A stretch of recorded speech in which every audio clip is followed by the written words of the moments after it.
All right, guys. All right. Good morning. How's everybody doing? Let me have a sound check. Let me have a screen check. Let me know if you guys are seeing me okay. Got a lot of stuff to share with you.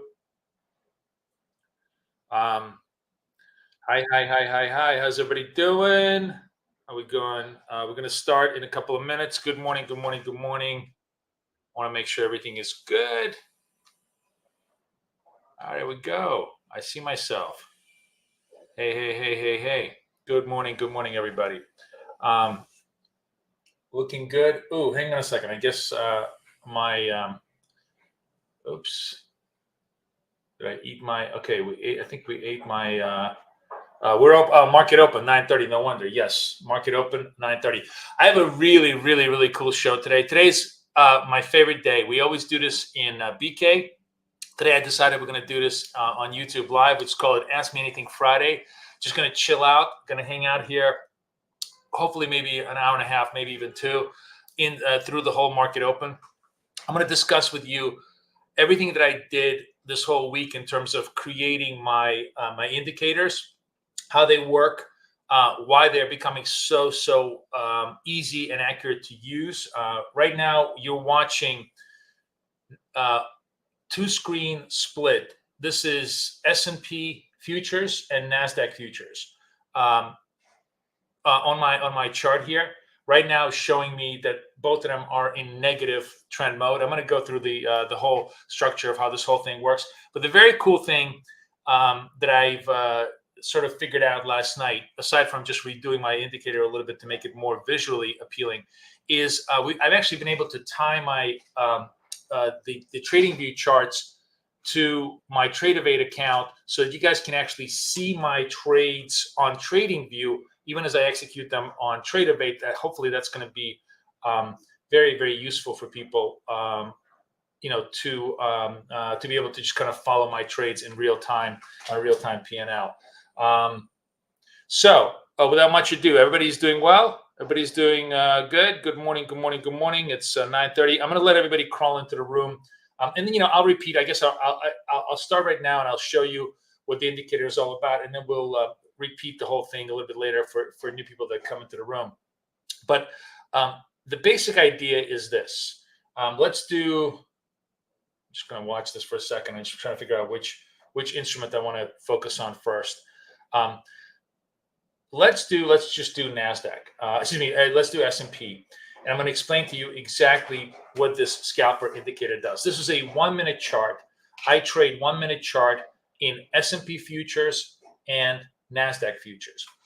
And the chart is basically showing you sell areas and buy areas. If the price is above the 8-period moving average, it's in a buy area. If it's below, like right now, it's in a sell area. In order for us to create a sell signal or a buy signal, we're looking for the first two dots or triangles to occur in a sell area or in the buy area. What that means is basically that the round dot is a momentum signal. The triangle dot or triangle is a retrace signal. And we're just looking for either momentum, retrace, doesn't matter. We're just looking for two consecutive intense signals, because that will tell us that price is likely to continue in the direction we want to go. You see, for example, here was one signal and price now turned back to being positive. So no trade. When you have two signals over here, we just simply go short right on the trade right over here, right? When we have two signals over here, we go long, right over here. You see us going long over here. So, does this work all the time? Of course it doesn't. You're going to have very short, non-continuous movements. You're going to get stopped out. But the point is, it works most of the time. And we try to make it work 8 out of 10 times, 9 out of 10 times, as long as we're trading during the right periods of time, and try to take very small scalps. Now I'm going to talk to you a lot about different ways that you can trade my strategies. I'm trading it with very tight targets and very wide stops, which puts me in a very negative risk-reward ratio. So I have to be accurate quite a lot of times in order to succeed. But that is a way I like to trade. There's a completely different way. You can trade it with a 1-to-1 risk-reward ratio. You can trade it with a even 1-to-2 risk-reward ratio. It all depends on how much belief you have in the continuation of the trend that's about to occur. So we'll talk a lot about the actual intricacy of this thing. But let's just do a couple of trades as they develop on the charts here. We're going to go into my long account. Where's my long account? Okay, I'm in my long account right now, and since we're in the long zone, and what we're looking for right now, very simply, is a second green signal, either a triangle or a momentum, to give us some confidence that there's continuity in the price. Am I trading longer today? Yeah, Tommy. I think hopefully I'll be here for a couple of hours to trade with you guys. Absolutely, absolutely. So this is a indicator proprietary to us. You can't find this on, I wrote this indicator myself, so you can't find it on TradingView. It doesn't even exist in a TradingView library. It's a private indicator, but it's totally yours if you want to join us. I just put the link in there for a discount if you want to get it. You can join us for a month, try it out, see if you like this. But it's the whole essence of this that I've kind of tried to design is simplicity itself. There's very, very little ambiguity in terms of looking for trades. Once we get the green dots or the green triangles, we're going to go. Right now, basically, we're having a pretty strong momentum reversal from 605 to 615, 10-point reversal in the S&P on the open. Obviously, the markets are, let's just tighten this up a little bit. Markets are feeling pretty good. I mean, we've been holding bid here. I think overall, just do this on this side so I can just see where we're at. We're basically flat on it. No, S&P is up 20 basis points. Nasdaq is kind of flat on the day. So overall, it's it's okay. Nothing much to write home about. Can you do this on Forex? No. This is the 1 minute. You can't trade Forex on a 1 minute chart. It's too slow a chart. You can trade Kathy's zip strategy on Forex. Oh, here we go. Look at this. So because these trades are literally snooze, you lose. You got to be really, really focused and geared in terms of trading this. So 42 seconds left. The Nasdaq chart, it appears to be giving us a possible buy signal. When it gets to about 20 seconds, we'll go into Nasdaq. Nasdaq is really starting to pop around. Now, I want to just kind of discuss a little bit what I'm doing with my Nasdaq trades. And this is a running theme that I think everybody, this is just my own personal vibe. And you guys, of course, are welcome to take it or leave it. Let's just make sure we have I'm watching the signal here. 15 seconds left. The signal's we're waiting for the candle to close. If the candle does not hold bid, we don't have a trade. So I'd rather be late than wrong on this. So it's 3, 2, 1. Okay, we're going to go buy market. A little bit late on this thing, on the trade. Let's see if this, here we go. And now you can see actually, the P&L and everything, my trade in place. So I'm 63.25 is my target. I'm a little bit late on the entry because I was waiting for the move. The same time. Oh, and I'm done. See, the trade was done on Nasdaq. Now I'm waiting for the S&P trade to trigger. Now, once I'm done with this move, now this is my approach. Your approach, of course, can be completely different. There's lots of guys in my room who, instead of just taking a quick profit, will hold this for 10, 15 points. You are welcome to milk this for all you want. I'm just taking quick snaps here. 11, 12 seconds. Let's get into to the S&P. Buy market. Big move. I may have really pushed myself out here. What was this? How big is this move? 13 to 16. It's okay. I barely, not one of my cardinal rules is I have a 4-point stop. And if the candle is 4 points, I probably should have passed on the candle. I was just trying to be really rushing. 1250. This is probably, this was too big a candle to take. And I may have to eat a loss on this candle. And this is one of those things that can be very, very frustrating. That's why you have to be very selective about how you choose these candles. You can be right in direction. In other words, this thing can go up higher and still get stopped out because of the volatility. And I think I may have eaten the volatility. Let's see if I can survive the. Probably won't. My rule of thumb is if the candle is larger than my stop, the trigger candle, then I shouldn't take the trade. Unfortunately, I took the trade here because I was just rushing to show you, and it kind of moved really, really, really fast on me. But it is what it is. If I get tagged, I get tagged out. Let's see if we can survive the stop. So my target is 1750 here.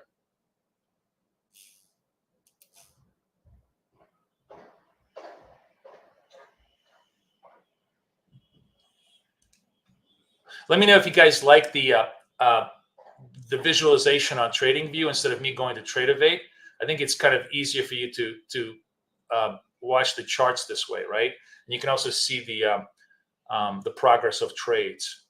Let me know if you guys are vibing this. So the other thing that you should know while I'm trading is that I'm always trading with two accounts. I have a long account and a long only account and a short only account. This way I can segregate my trades by long only, short only. So if there's a strong uptrend, all my long account is going to really, really do well, and my short account may lose a little bit of money that day. But that's the whole point. The idea here is to win in one account. Did you get one account funded?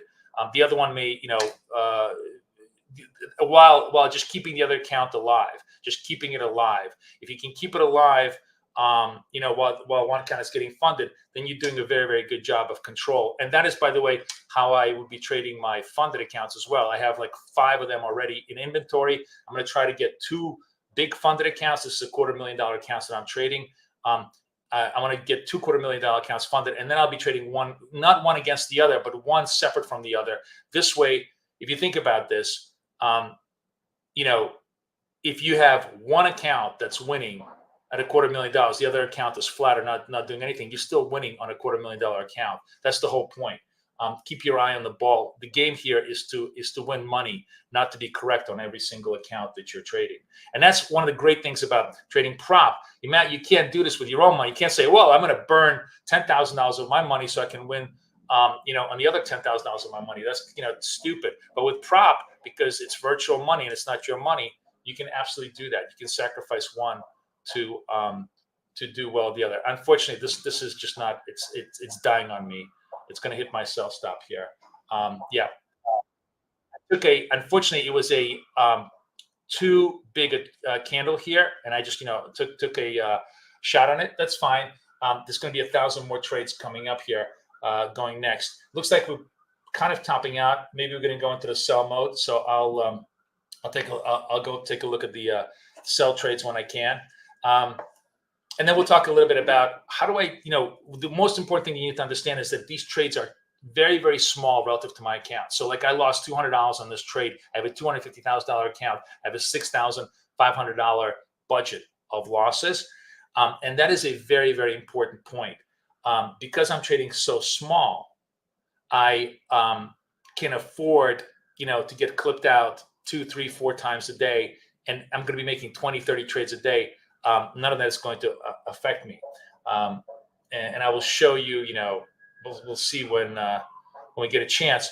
One of the things that I will do is, because I'm trading so small, there will be times of the day when I finally, when we see a little bit of a trend establishment, when we see some movement, that I'll come in and I'll just do a much larger trade, and that larger trade will wipe out the small losses and put me steady on the day.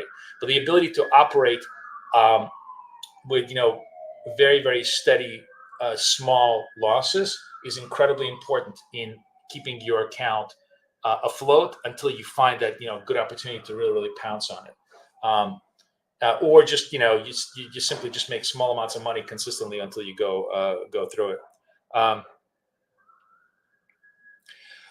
So I just explained. Bart, did you understand the reasoning for why I have a long only and a short only account? That was my my main thought. So here's interesting. So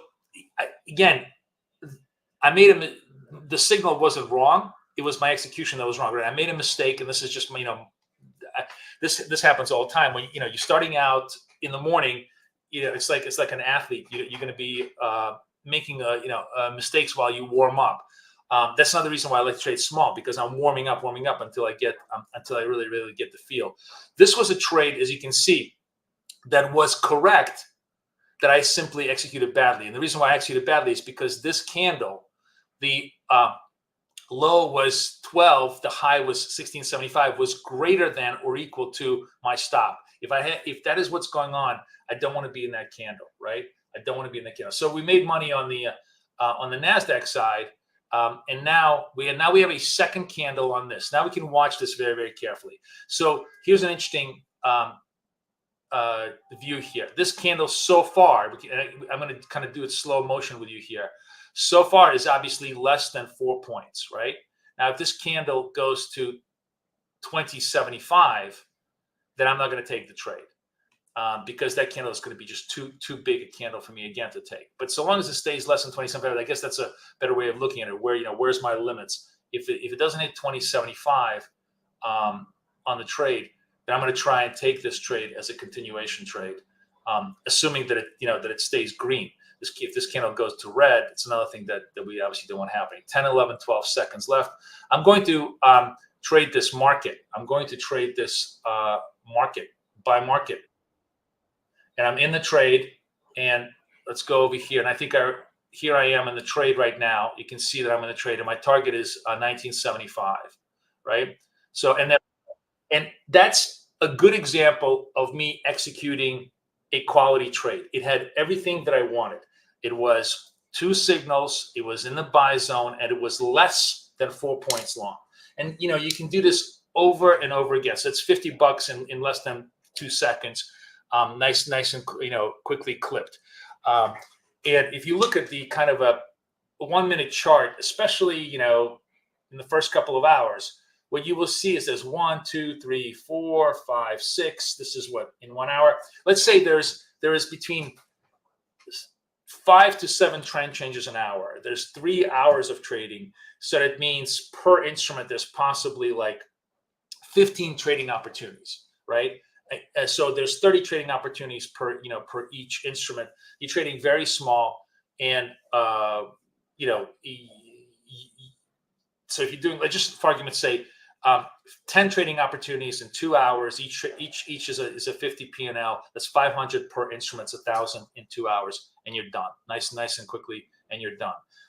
Now, my approach is designed to be extremely disciplined in its approach. I don't continue trading. I don't hold. Like, this could go for 20 points further in an uptrend, right?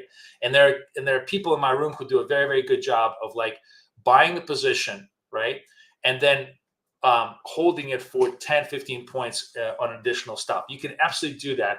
It's just simply not my personality. It doesn't matter whether you think that's correct or not correct. The only correct strategy is one that fits your personality. So what I offer is a tool that can fit any personality, but it's up to you to make it your own. There are guys in my room who will just simply buy at the beginning at 9:30, hold it for 100 points in just one contract with much larger stops off these triggers, which you can absolutely do. I'm just sort of showing you how I scalp, and then you can have lots of derivative ways off of that. So somebody's saying delayed data on TradingView. No, I don't have delayed data because I have, again, I have Apex. And what I recommend everybody get Apex. This is the great thing about Apex. You get a prop account. They pay for your fee. Oh, here come the trucks. Here come the trucks. Here come the trucks. I'm in New York. I'm not in Jersey. You're not in Kansas anymore, Dorothy. Here come the trucks. All right, we're gonna let the trucks go by. But yeah, no, I have this is all real-time data, my friend. I'm trading real-time data. What I've done is I just simply connected my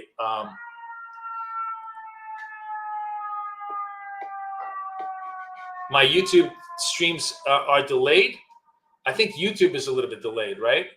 Yeah, so YouTube is a little bit delayed on the stream. That's just simply basically nature of the beast. It's going to have just a slight delay.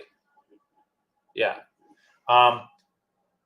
And again, the function of this is to show you how this works. There we go. Now that was a fire truck, guys. You guys all missed it. It wasn't a cop car and it wasn't an ambulance. It was a fire truck. So yeah, I mean, guys, the function of the live stream is not for you to copy trade me. You know, you want to copy trade me, come trade with us live when we're in our room. The function here is for you to understand what we do and how this works, and just sort of enjoy the trading. Here we go. I got a all right. So I have a potential buy signal here in the Nasdaq, which I'm going to pass up on, because what happened here is the moment I got the buy signal, it went to the red zone. And if this stays in the green zone, maybe I'll take it. Yeah, maybe I'll take it. Just 1 second. I'm just trying to figure it out. I probably should have taken this. Sorry, let me just do this. Sorry. No. All right, I'll hang back. I'll hang back. I want to take this trade because if it's not staying green, there's no reason for me to stay in this trade. This could be kind of like a fake breakout move here. Nasdaq is much weaker than the S&P. You can see the S&P continues to be in a big green zone. Nasdaq is just kind of floundering around. Nasdaq has been a great sell trade most of the day today. So Nasdaq is now turning back to being a sell signal. You see, this is the first sell signal in the red zone. If I get a second sell signal in the red zone, I'm going to go to my sell account in Nasdaq, my second account Nasdaq, and then we'll see what we can do there as far as that goes. Gold is a buy. That's all. There's nothing much to share with you. Gold is a buy as a longer term trade on an intraday basis. You can use this indicator very much with gold as well as anything else. I just simply can't. The key thing to the kind of trading I do here requires lots of focus. So I don't want to trade gold because it just takes my focus away from trading equities. I want to try and do 10 trades with you guys, maybe between 5 and 10 trades for you, just to show you the strokes, to make you understand the mechanics of the trades. That's really the key thing. Understand the mechanics of the trades, how I do them, and understand the process behind it. Because the best way to do that is by showing it to you all the time. Same. I'm stay at the same. If I'm stopped out, I stay at the same level for now. I'm not going to complicate things by explaining to you, the different sizings that I use, because for right now, let's just stay with the same size approach and look to make P&L by accuracy, by having a high win ratio. We'll just keep it that simple. But there are obviously ways to enhance that. Specifically because I'm trading so small, it allows me to I can enhance my returns every day by sizing up when I have lots of confidence in a position. And that becomes very, the confidence really. Right now we're all gearing up before University of Michigan, and you see there's a huge amount of choppiness. It's probably, what time is it? 9:52. Maybe I'll take one more signal before U of M. But generally, this is a time where you want to just 10 minutes before the news, you want to just do nothing and hang tight on the trade. 32 seconds left here. You see double green signal, which is a buy signal in Nasdaq. So we can watch this for a second. 16 seconds left. Nope, it goes away. And let's see if it stays.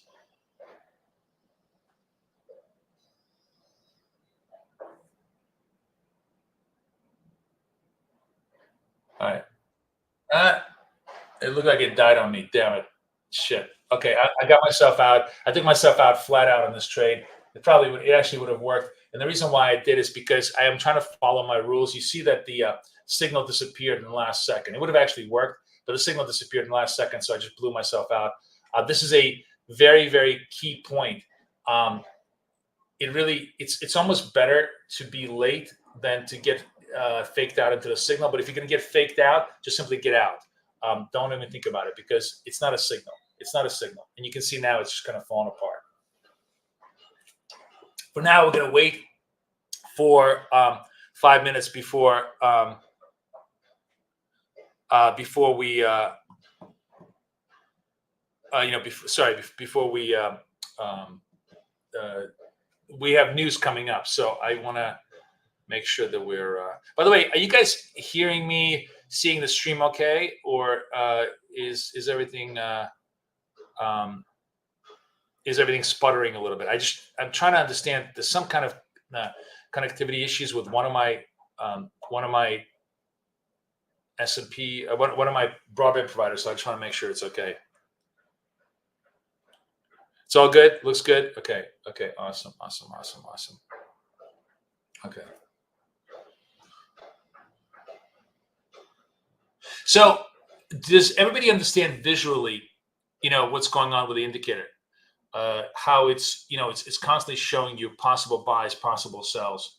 And of course, the other thing is, you absolutely can use this on longer term charts for bigger entries. But obviously, when I'm trading, scalps and I want to make quick trades, I absolutely want to, trade it this way.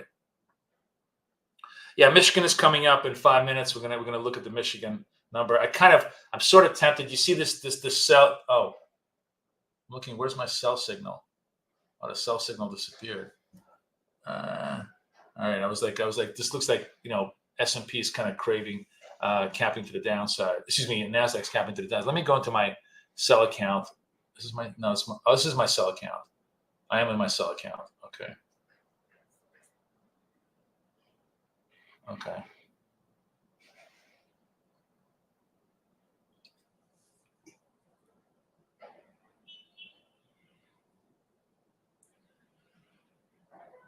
Just watching stuff around. We got 5 minutes left to Michigan, and it's really nothing much to do. If there's if I get a sell signal in Nasdaq, I may take it for a quick scalp, just to see if it works. Okay, I'm getting a second signal popping up. Oh, I know why, because it's okay. No signal now. Let's see if we get a signal now. No.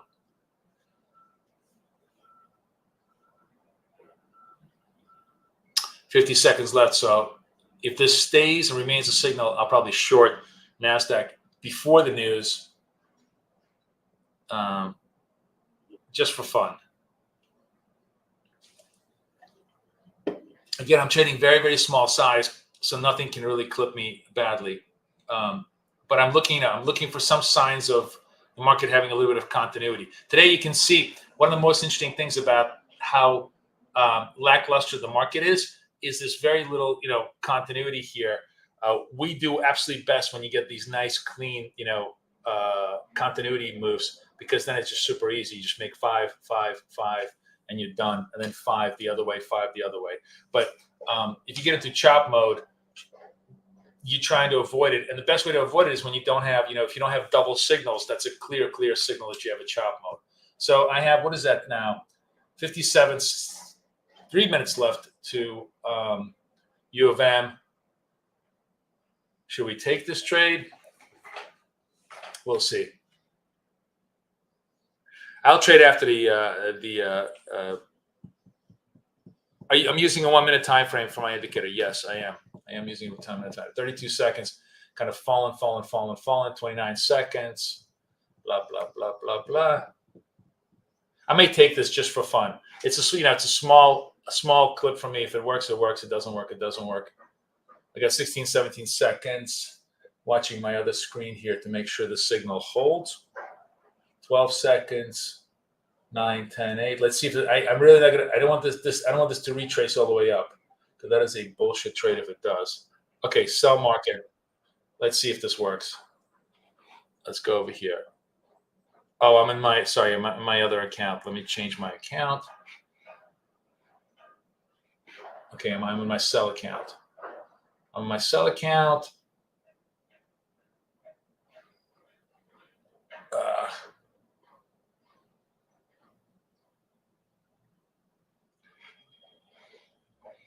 Here we go. It just came like super close to target. But if it pops against me, it pops against me. I'm basically gambling on Michigan kind of driving it down, but we'll see. No, damn it. It's gone back up against me.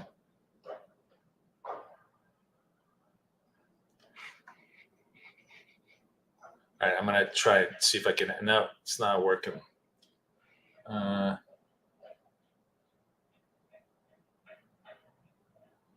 right, I took profits here real quickly before Michigan. So not quite the full profit, but it was good enough. And sorry, I had to use it on my trade evade. Usually, and it goes to full profit. So good enough for government work.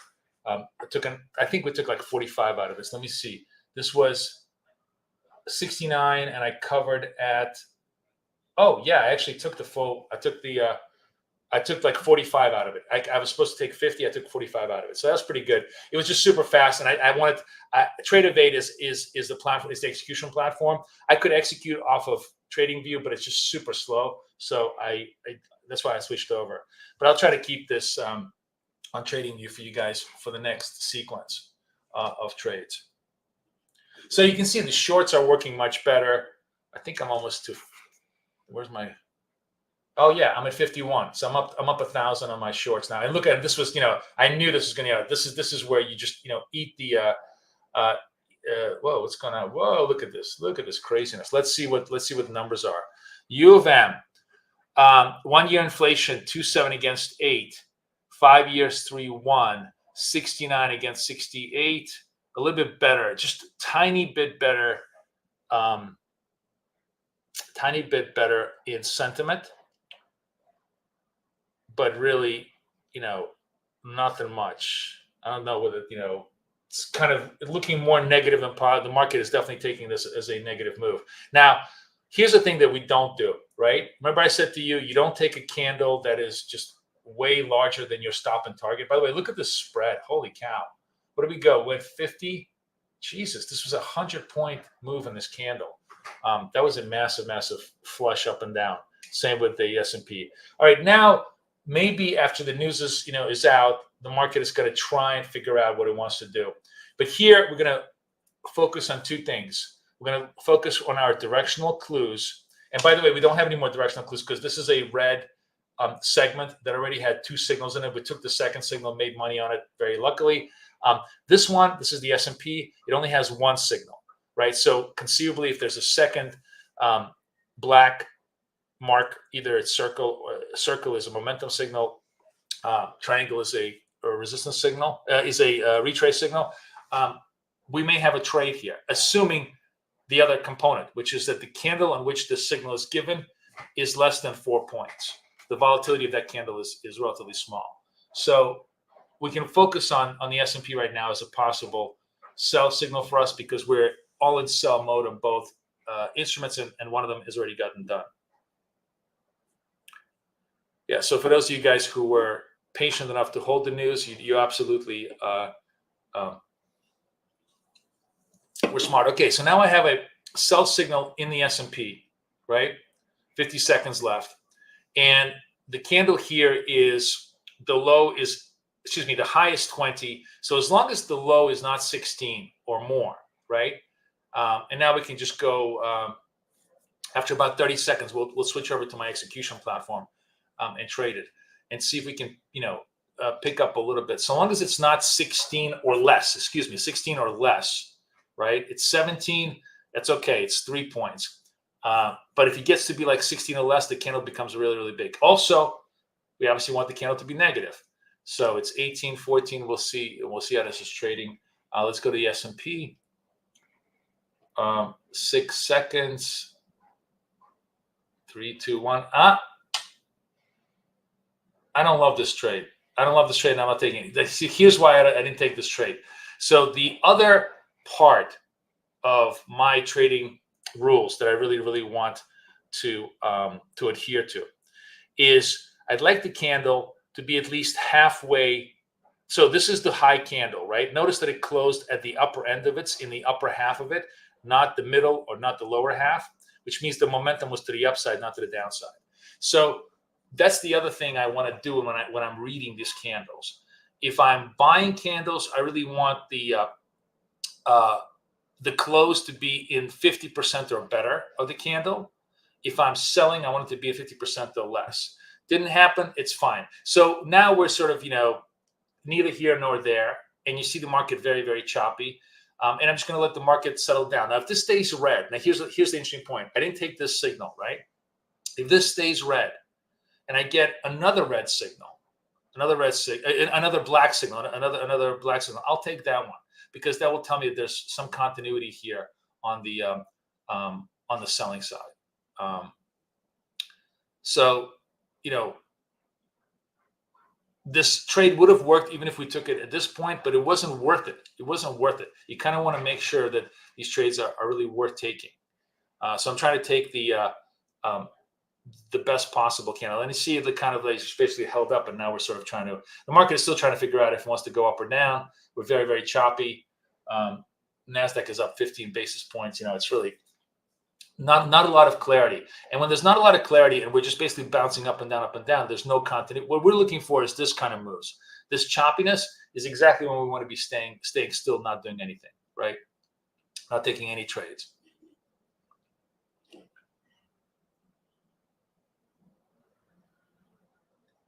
So now it's flat.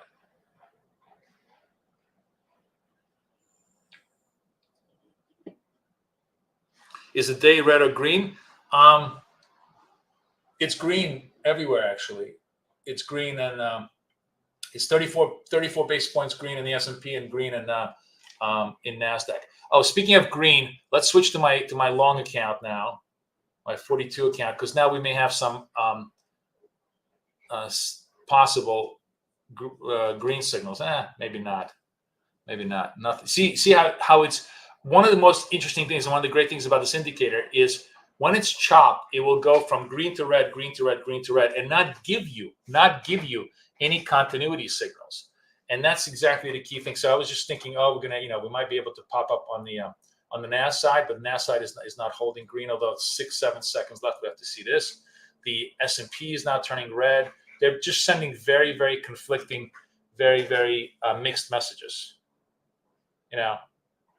Just like in a relationship, when you have mixed messages, you want to avoid the relationship, right? You don't want to be in a toxic relationship with somebody who gives you mixed messages. Just like you don't want to be in a toxic relationship with the market when it's giving you mixed messages. Commit, right? That's what we're always looking for in life. Commit. Okay, possible green signal here in the S&P. 32 seconds left. We'll switch over in about 10 seconds plus into my long account. If this thing holds, and make sure I'm in my long account. I am in my long account. I have NQs. 18 seconds left. 16 seconds left. This thing holds. It's going to be a buy for us. Oh, it's a big, big pop. Big pop. Okay. I'm buying. And it's done. So fast that you guys didn't even see it on TradingView. So, that's the key thing. Sometimes you're not going to be able to, to catch them on TradingView, but you saw that, that worked on my platform. So that was $50, super fast and easy. $50 in less than 5 seconds is my kind of trade. Now I'm watching S&P and see if this can finally catch a bid to the upside, right? Finally get a fresh move. Now, NAS is actually starting to take out the 500 level, starting to look really, nice and clean to the upside. And, if you were now becoming more of a committed trader, right? Now this is Ask Me Anything Friday, so we're definitely going to do therapy here for everybody. You could then maybe, depending on how confident you were on the next green wave, you could do larger size. I don't need to do larger size on any of these accounts because really I only got clipped once, and I'm going to be able to, I think, I'll have like 5 or 6 more good setups. So I'm just going to try to win by accuracy rather than by size. But you can also try to win by size. If you were like, let's say you got clipped on a trade and you wanted to recover that, what I would do is I'd go 5 times the size on a trade, on a setup where I thought it was going to be very, very confident that it was going to work. Right now, we have The only thing for us to look at is the S&P one. This one we're done with. This particular green slice we're done with. Now we're just operating and see if the trade holds above the 8-period SMA and gives us the signal to go long on the S&P. You guys following what I'm doing here? Is it clear?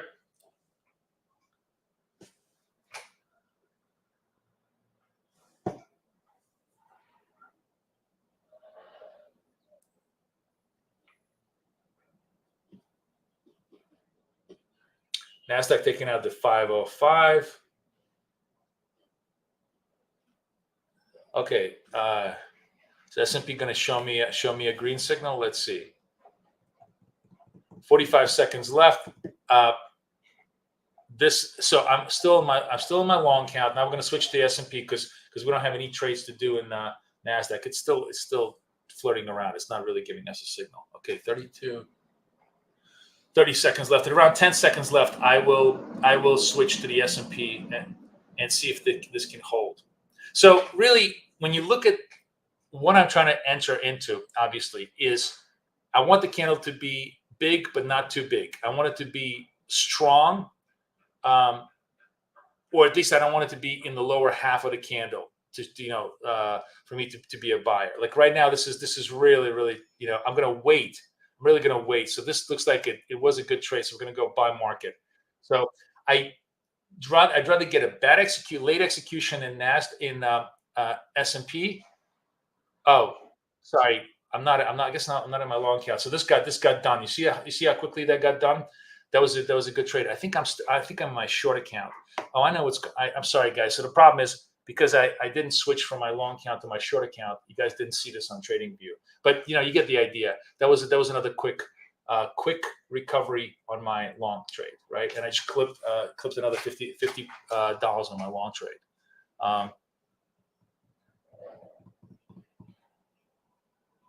So now I just sit here and wait. Now I wait for the next trend slice, what I call a trend slice, a red or a green zone to develop. And you can see the market is just really very, very hesitant. It's not when there's a good trend, when these things get fat, what I mean is they're wide. If they're half an hour long, that's when you want to start looking and saying, oh, there's a half hour long green slice. Then next time I get a green slice, I probably want to go large because that's a good sign to me that the market really is positioned long. Right now, the market is dicking around. It's doing nothing but playing itself. And what's very, very cool about watching my indicator is that you can really see that the market is dicking around. Like the indicator itself shows you the absolutely bipolar nature of price action. There's no commitment here. Everybody's like, long, short, long, short, long, short. We're just going to, scalp. And I'm just basically trying to clip out small pieces of this when I get a chance. I'm just being very opportunistic. But there isn't much, there isn't really much meat on the bone. So I'm just taking whatever I can, the smallest amount of price action, right? Everybody clear on that? Okay, back to the green zones. Double green here in S&P, 50 seconds left. So time for me to put my glasses on. So maybe another chance for us to get to trade. 41 seconds left. Okay, again, I need to make sure this candle is not too large. The candle's low is 23.25, so it cannot be 27. Oh, it's already, did it go high to 27? Yeah, 4 points. Sorry, I'm not going to take this. Much as I love to take this candle, I'm really want to. Okay, I'll give myself up to 4 points. If it goes beyond 27, 25, I'm not chasing this candle. Fuck. All right, it's definitely going to work, but I'm just going to stick to my rules and not chase it. Oh wait, hold on.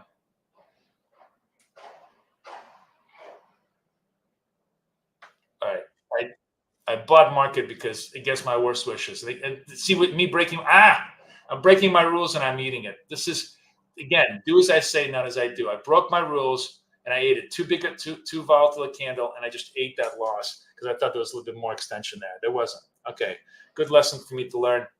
I'm never going to do this again. I always say this: I'm never going to chase the trade. This is my worst habit. I love to chase trades. Okay, we'll leave it alone. That was again second completely preventable error on my part. Good lesson for you to learn. In a way, I love for you guys to see my losses much more than I love to see my wins, because you can learn a lot more from my losses. You can learn the stupidity. Like somebody said yesterday, what's my best advice for trading? And the answer is just don't do stupid stuff.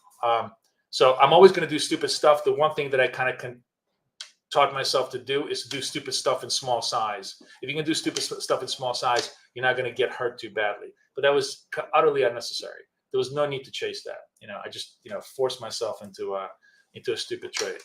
That happens.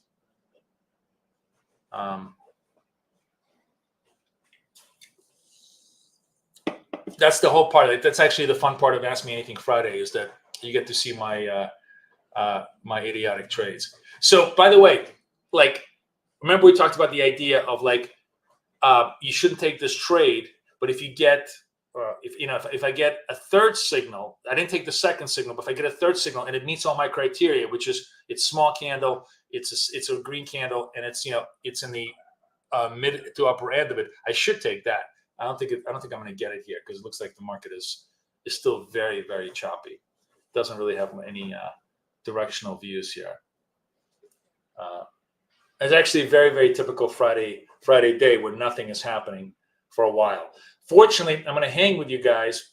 I think in about 20, 30 minutes, we're probably going to get some kind of directional move here, because we're just basically dicking around, and around 10:30 they start really moving the market. So here I have another potential signal here, and let's just sort of pre-position ourselves. The low here is 22.25. So as long as it's not 26.25 or higher on the highs, that's a legitimate buy signal for me. Let's see if we can do something with it.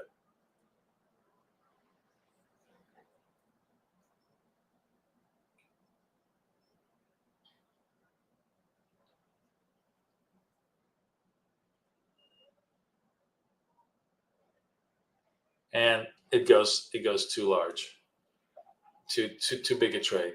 See, and now it extends quite a lot. So I'm just gonna have to give up this potential trade, and I'm not gonna chase this trade.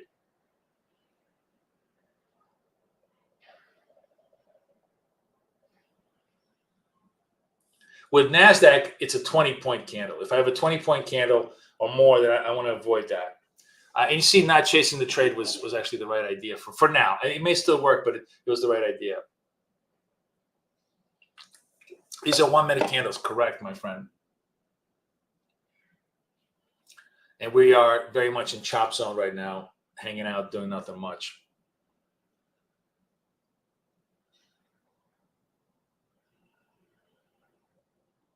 So yeah, let's talk a little bit about doing stupid stuff. Actually, let's do it. Let's do a poll.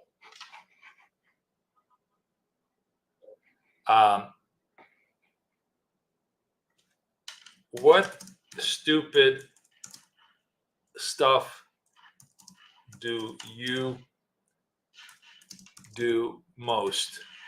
And the choices are going to be size, too big a size,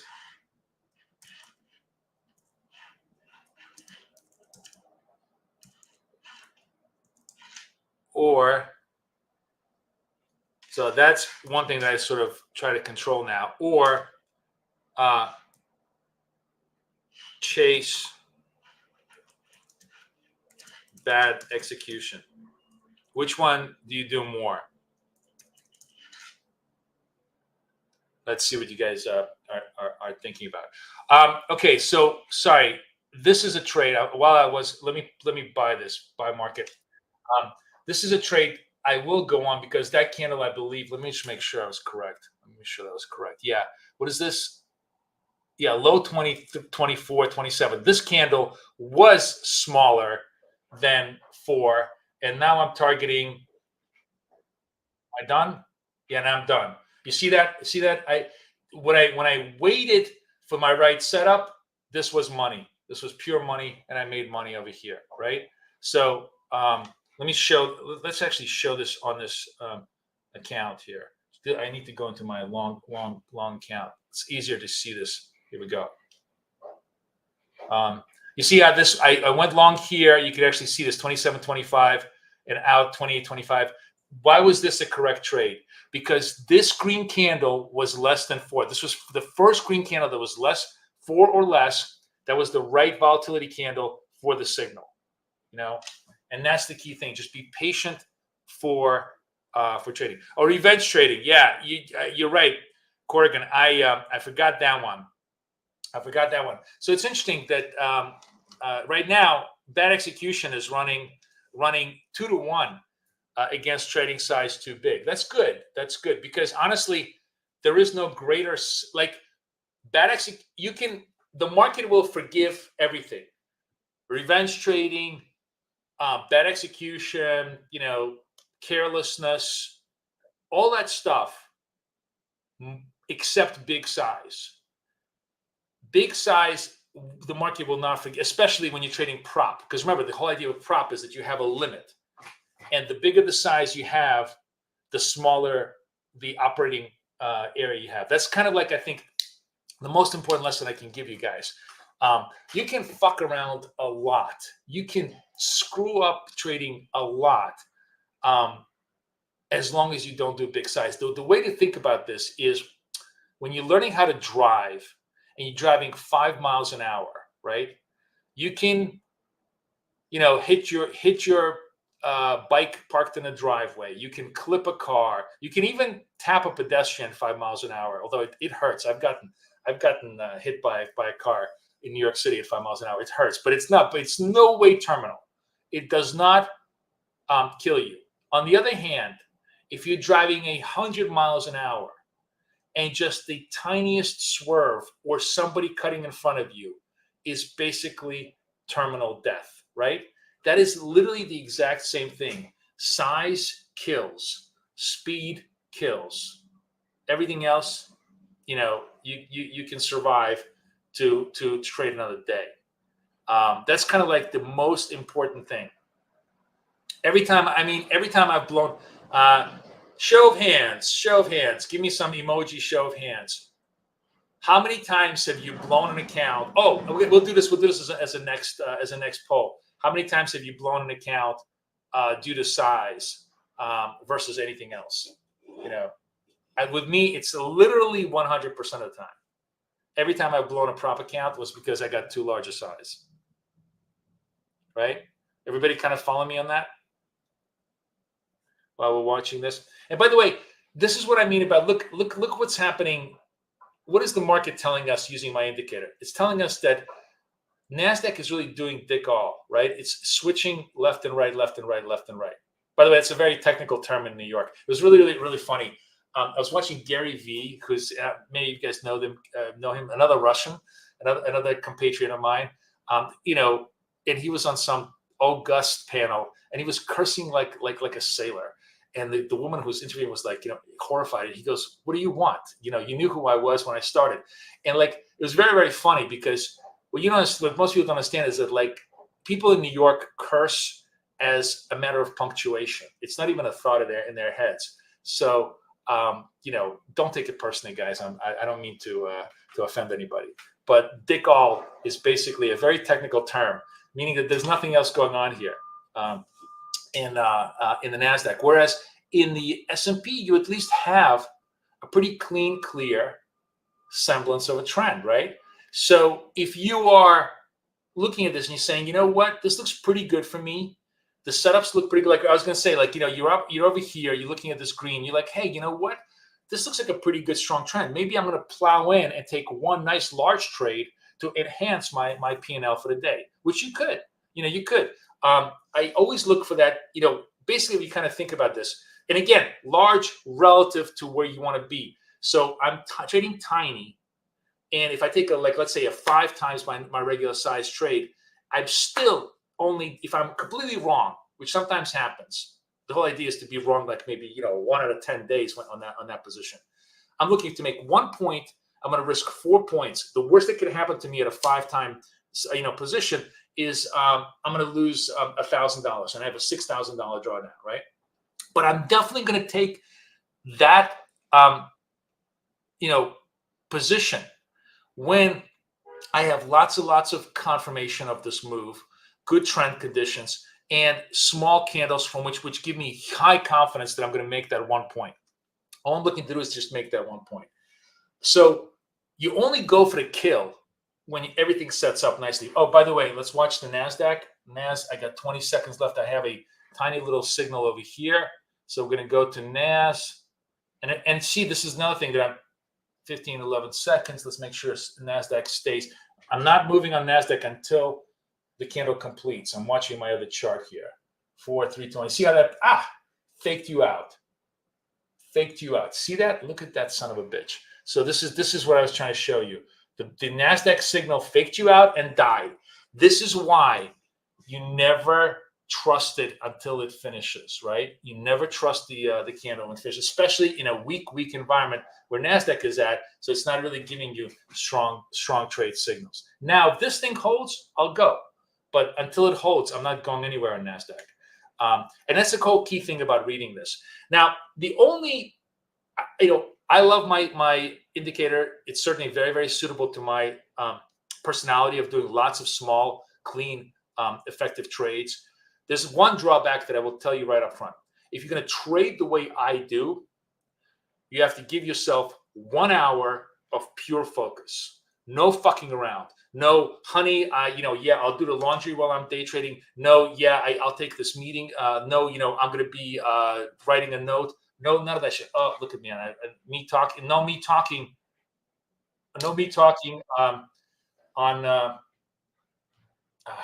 I ate it. What's going on over here? All right, I went long. How long was this? I wasn't watching this. How big was this candle? Low was 23. Now it was still within my limits. Oh, and there we go. And we're done. You see that? And I got done. So yeah, I acted kind of almost instinctively. I was a little bit worried this candle was a little too big, but it wasn't. So we got done. I just, again, what I was saying about focus, you literally can't, you got to focus on the chart. That's what makes it so cool, because you just take an hour of your time. You hit 5, 6 trades, 7 trades, $300-400. You take 2 hours, it's $500-600 of nice clean money. That's on this, absolutely smallest sizes. If you want to go to $100 trades, you can, as long as you're just very, very disciplined about your sizing. I'm just doing super small size because I want to because I do a lot of stupid things here with you guys. And again, I'm driving 5 miles an hour because I don't want to be crashing shit left and right. So hopefully that was clear. Arturo, good morning, good afternoon. All right, so let's take a look at this poll. Let's see what we said. So it's interesting. Size, 40% of you.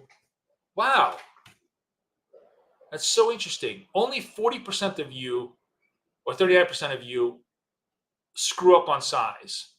The worst stupid stuff is execution. Yeah, I mean, I would say, most of my stuff is definitely execution. But I guess maybe I didn't properly. The question was, what stupid stuff do you do most? Most, I absolutely do execution. I guess the question that I wanted to ask, and this is the question that I want to ask, is what is, let's stop this poll. The question I want to ask is, what caused you the most to lose your account, either personal or prop? Personal or prop. And the question I want to ask is size, execution, excuse me, execution. And then the third one is strategy. Bad strategy. Call it bad strategy. Oh. Start poll. Okay, let me know what you guys think about that. In the meantime, we totally turned negative. We started puking everything to the downside. Sell signals over here. So we're gonna transfer over to my sell accounts. to my sell account. We're going to transfer over to my sell account in Trade Evade so that we can be in sync with everything. And then we'll start looking for sell signals. And again, same idea. They can't be. The candle can't be too large. It's got to be on the sell side. Let's see if if the sell is working, or whether this is just another small drift to the downside. I mean, you see the market. This is the Friday chop sell market. When you're getting this, this is not. This is the stuff that somebody was asking me. When do you want to not trade? This is the kind of market you probably pretty much don't want to trade. Today I'm trading with you guys because I wanted to show you examples so you learn how to trade. But yeah, London is coming out. It's 10:30. It's not even London comes out at 11. It's not even that. It's just so fun. Is this a short to the bottom of the range? No, it's not. I have no idea. Like, this whole idea of like, this is support, this is resistance, this is short to the bottom of the range. All of that is complete bullshit. You have, when you say, oh, you give me this example of like, look at, 5 days ago, there was a sell here and it touched it. And that's exactly what happened. For that example, I'll find you 10 where it didn't. It's all just the human mind has this incredible ability to cherry pick patterns. Nothing cherry picks patterns better than support resistance bullshit. There is no such thing as support resistance. There is absolutely round numbers. There's like major levels, like 19,000 is a major level, 5,600 is a major level. Yes, those are legitimate things, but they're not. Whatever shit you're looking on a chart that's a Fibonacci retrace from 10,000 years ago with a Mercury retrograde put into it, it's complete bullshit. That's why ICT is bullshit. All that stuff is bullshit. Guys that succeed in that are just simply trading price action, nothing else. So we're kind of deep negative, right? We went 60 points negative here, looking for that second black signal for us, trade for us. Everybody's getting positioned for the next week. When will the Fed? Nobody's getting positioned for Dick. We know when they get positioned for the Fed position, they get position for the Fed 5 minutes before the Fed talks. It's another one of those Wall Street myths. Nobody's thinking about the Fed right now. They're all just thinking, what's the next? Where's the next tick right now? Where's the market moving? What do I got to do for the weekend? Do I have a big sell order? Do I have a big buy order? Yeah. 90% of the movement here is some big guy saying, oh, it's Friday. I got to clean up my portfolio. Dump me up, 5 million S&Ps. And the broker is just going out there and hitting all the bids. So that's why we probably follow price flow. We don't try to predict what the market should do, what the levels it should go to, what the balance of the market is, what the volume of the market is. The volume of the market is completely determined by whatever is the next guy going to decide the volume will be. So the closest thing we can see is momentum. The thing that we know is that there's a strong chance if they're selling, there'll be more selling. If there's buying, there'll be more buying. And the whole idea of my indicator is to try to extract that signal from the noise as much as possible, right? And, as you can see, it's by no means perfect, but it's better than random, which is all that we can do. As long as we have some slight edge, and as long as we stay to our rules of like not getting large, then we can exploit that edge. As long as you know how to drive, and as long as you're driving at 5 miles an hour, you will eventually get there. But even if you know how to drive and you're driving at 100 miles an hour, you're gonna hit a wall, right? That's sort of like the essence of what I'm trying to tell you.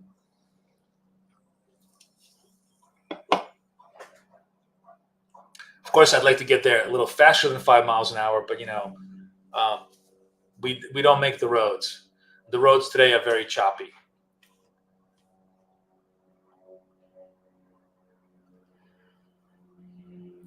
So how's everybody doing?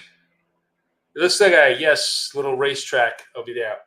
Are you guys vibing the setup? Are you guys starting to see visually stuff? Even if you don't use the setup itself, I think, is immensely valuable in helping you analyze the reality in the market. Am I on the sell side? I am on the sell side. Okay, so we're going to look at the S&Ps. Again, let's make sure that we, so the S&P here, the high is 21, it's already coming down to 17, motherfucker. Okay, so it can't be bigger, it can't be lower than 17. On the other hand, Nasdaq, the high is 56, can't be lower than 36. Oh, it's right there too. Jesus. It's also they're both quite large on their moves, so I can't really make that trade. They also want to be in the lower end of it. You see how that's popping up through the middle 50. So no trades. This probably could work, but I'm just I'm not going to take it. No trades. This is not in the 50 percentile and not happening. So I'm just going to leave it alone. Look for the next candle. Let's see what the next candle wants to offer me. Try to be patient here.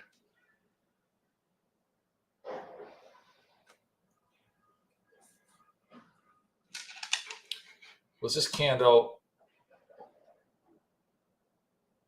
This was a little bit less than 20. I probably could have taken it, but it was kind of like it didn't close in the mid zone.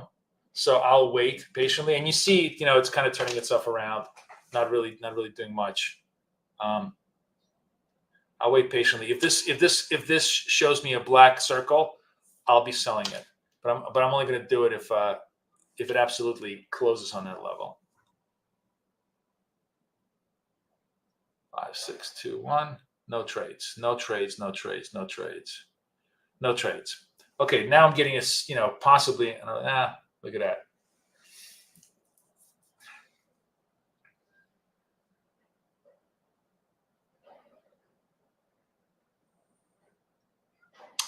Just waiting patiently here, watching the S&P as my primary trade, my Nasdaq is secondary trade, but they're both actually setting up. They're both within the volatility range, which is the stop range, and they're both holding the lows for now. Although again, what is the high on this? 2025. It's got to be, can't be more than 16. So this is fine for now.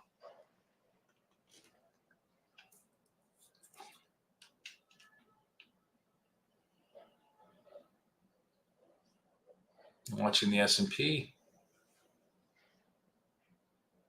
No, S&P really closing at the highs of the candle. Not a trade. Not a trade. And you see how this closed at the high of the candle and it turned green. So again, I can't tell you how hard it is for me not to press the trade, but that's actually the key thing. I'm not falling for stupid trades, right? Take stupid trades, get stupid results. So I'm not really killing,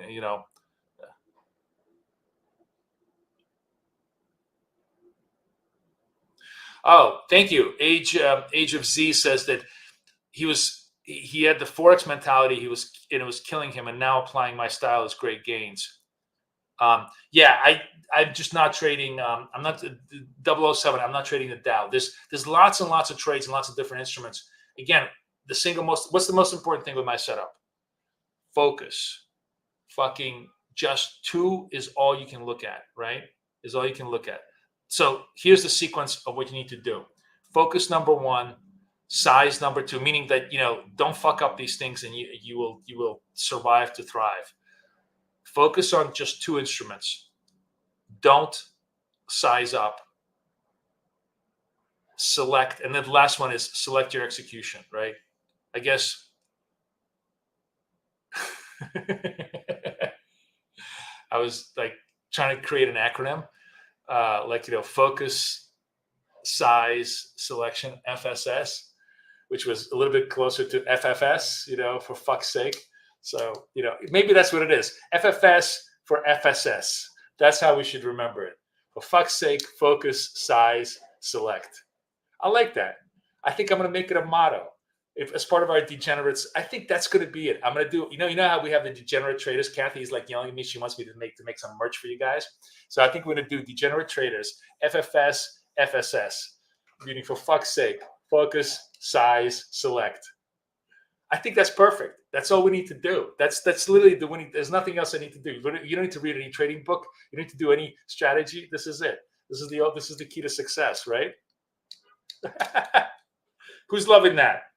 Who's loving that? All right. So let me see the new what caused the most? Oh, it's not that many people voting. Come on, guys, vote. I want to see you vote. It's kind of equal size. It's really interesting. Interesting. Size was the worst, but not by much. Execution was really, so it's all three things. In many ways, it is all three things. You know, FFS, FSS. It is all three things to make it correct. But I'm surprised, because for me, in definitely size was the key thing that blew me up. Yeah. All right, back to green, back to black, as Amy Winehouse used to say. So I'm going to go to my long account. Going to go to my long account on Tradeovate, and now see if we can get some long setups going.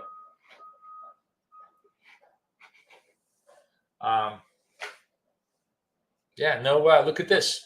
Look at this. We had this what looked like a really interesting red slice, and there was no opportunities for us, and it was good because we would have sold the bottom. Would have sold the fucking bottom had we not selected properly. That was very good. Good job on us. How's my account? I haven't even looked at my accounts. Okay, this one is 55,580. This one is, yeah. So the long count is doing a little bit better than the short account this morning, which is fine. But both of them are staying steady and clean, which is what I really want to go. And then, you know, sometime during the day, maybe even now, between now and 11:30, which is actually, this is going to be let's hope 10:30 to 11:30 is my golden hour. Let's see if I'm right. Let's see if we get any fucking trends here going, so that we can we can get some nice, clean, crisp executions here. So we're in a relatively deep reds, like a 5-minute green slice here, trying to hold bid, which means that when we start slipping, coming back, we should hopefully start to get some signals over here.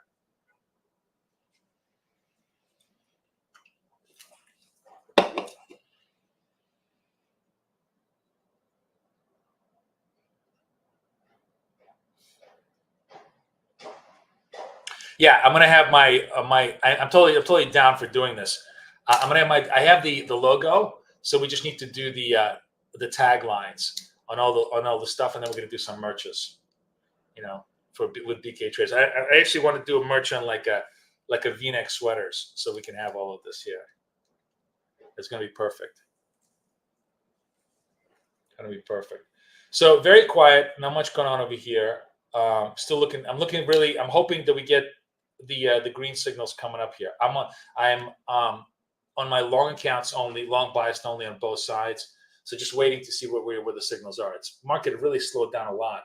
Really not getting much much stuff going on over here. All right, let me put a few links for you guys. Yes, I'll explain the symbols on the chart right now in just 1 second. Let me just put a few links. Okay, get our discounts. Definitely nail down some apexes because of 80%. And my coaching session is going to start a week from this Tuesday. So if you want to pass the prop, that should be really a lot of fun. Okay, so let's go through S&Ps. For those of you who are just joining me now, let me show you what all of this means. This is an 8-period SMA. This is a 1-minute chart, which we're scalping the 1-minute chart, okay? The red chart is when price is below the 8-period SMA. Green is when it's above. So you have buy segments and sell segments. This is a buy segment over here. This is obviously a red, sell segment, right? The circle is a momentum sell. The triangle is a retrace sell. The black is on the sells. Excuse me. The black circle, black triangle are the retrace sells and momentums. The green ones are obviously the buys. The way we trade is with some conditions, and the conditions we'll explain as we get the signal. If I have a new trend slice, so now I have a green trend slice, and I have not one but two green signals. Can be triangle, circle, circle, circle, two triangles, doesn't matter. As long as I get two of these telling me that there is two buy impulses within a trend slice of the thing, then on the second one I will go long, assuming a couple of conditions which we'll which we will analyze as it comes along. So we're looking first to be a trend slice, then we want it to be 2 signals, then we're going to go long, and we're going to just scalp that for one S&P point. We're going to see if we can extract 1 S&P point on the trade. So finally, we're starting to see a little bit of movement here. Actually, both in the NAS and the S&P. First signal on the green side, right?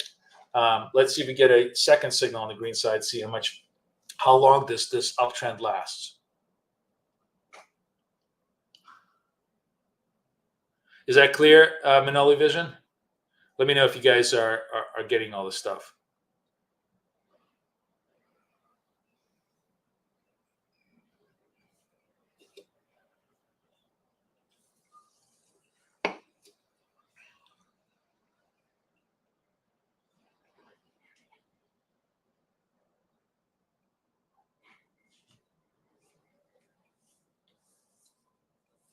Now, I'll tell you a little dirty secret, okay?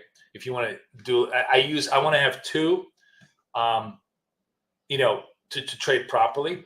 But occasionally, if I feel like, okay, we have a nice big, trend slice developed, and I have the first signal, and actually this first signal is big, it's more than 4. That's a good momentum signal. I'll take it. Like I probably, if I traded myself, I would have kind of, taken this trade as a trade, but it's not part of the overall rules. It's kind of a more advanced technique. So this is scalping. Yes, we're scalping. We're scalping for quick points. I just didn't want to do like advanced tactics because it'll just confuse you. I want to stick to my rules. Make sure that you guys really follow the rules in terms of understanding the setup. So we just have to be super patient. Not we're starting to really develop a nice clean trend finally. By the way, what I tell you, 10:30, the golden hour, finally the fucking trend appears, right? Basically from 9:30 to 10 o'clock, just sticking around. Now, the other thing that's cool, by the way, this is really cool. If you think about this, look at the chart, just as a Jackson Pollock painting. What do you see in this interpretive art? Let's do interpretive art. Museum of Modern Art, Boris style. What you see is that there's a clear, clean, nice little upward bias in the S&P, right? S&P is kind of a, buy in relatively nice buy mode, which means I'm pretty confident that if I get the buy signals in the S&P here, right now, they're not bad. They're really, these are pretty viable, buy signals. I got 54 seconds left. The low on this candle is 33. So as long as I don't hit 37 or higher, like 38, as long as I don't hit 38 or higher on this candle, and it stays green, I'm ready to play. Same by the way with Nasdaq. On the Nasdaq, the low here is 22. So as long as I don't hit 42 on Nasdaq on this candle, I'm ready to play. Now you see the S&P is actually not carpeting. It's just kind of dicking around. Nasdaq seems to have finally caught a little bit more of a bid. S&P was stronger earlier today. Nasdaq is trying to play catch up. So they both have a little bit of signal. I think I'm actually going to go long Nasdaq first. 8-9 seconds left. Let's go to Nasdaq, MNQ, buy market. So I'm long Nasdaq. S&P did not hold. So I went with Nasdaq because that had the signal. I saw the S&P. The S&P did not even hold, right? So the Nasdaq did hold. Did give me a signal. Let's see if Nasdaq plays out. So my target on Nasdaq, let's go back over here, is 32. My target is 32 on Nasdaq. So let's see if that works out. Oh, actually, I can see my target over here. 32.75 is my target. Okay.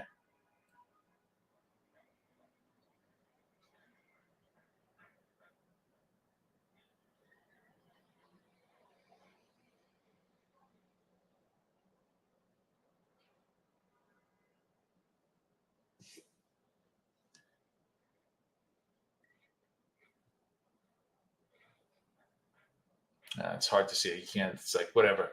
I can't expand the screen. You can just see it.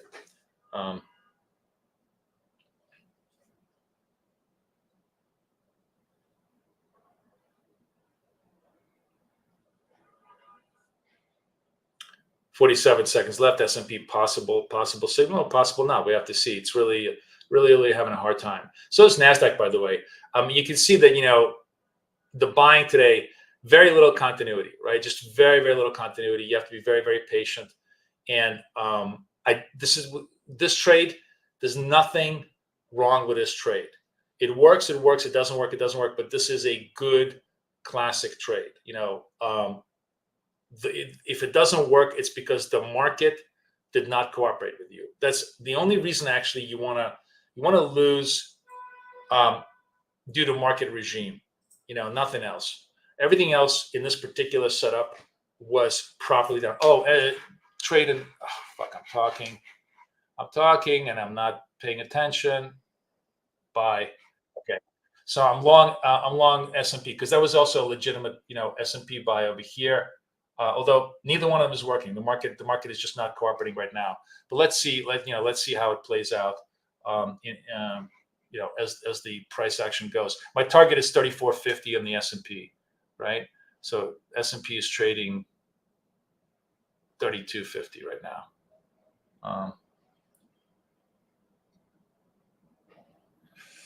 Just watching it this way. And we're done on the S&P. So that popped me up. Almost done on Nasdaq, and we should. Oh, come on, baby, come on. Ah, fuck. Look at that. It touched me. It's like kissing a sister. It touched me, but it didn't do me. Come on, get the fuck up there. God damn it.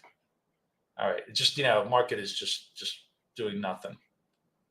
All right. I'm going to stay. I'm not going to pull the trade. I'm going to stay. Damn. That sucked so bad. That literally just touched me. When it happens, you know, it's the nature of the beast.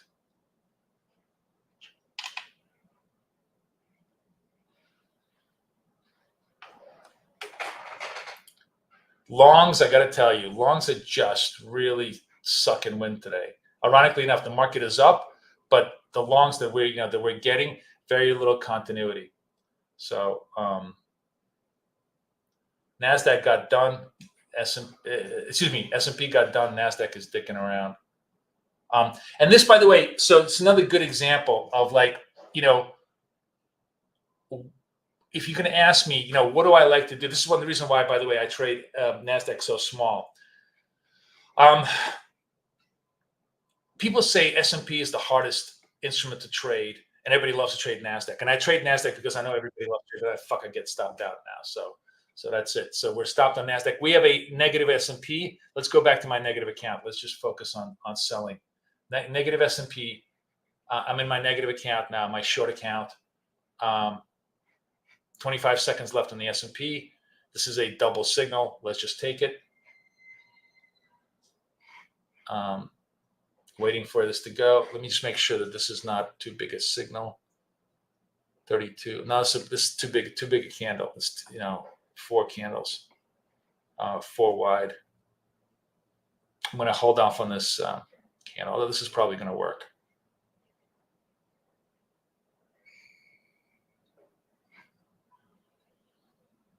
Oh, sorry. Nasdaq. Shit. I'm sorry. I missed them both. I'm sorry. I was focused on. I should have taken the shorts. The shorts are working so bad. I'm sorry. I missed this trade. It happens. Fuck. I wanted to be short this trade right now, and I just wasn't paying attention. Sorry about that. On this one, we can hold. You know, we have another chance here because this was too big a candle, and I could be patient enough to see if this candle, which is relatively small and stays there, will give me a signal.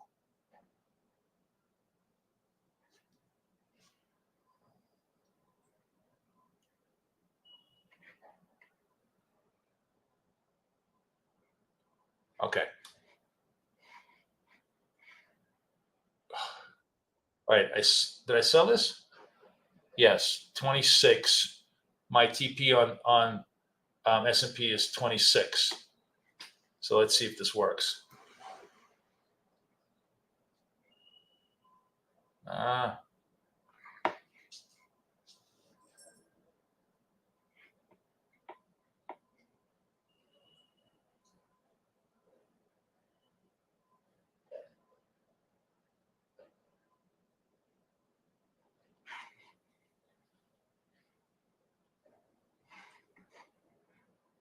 This is me on Trade-Evade. Let's see what's going on in the on this segment.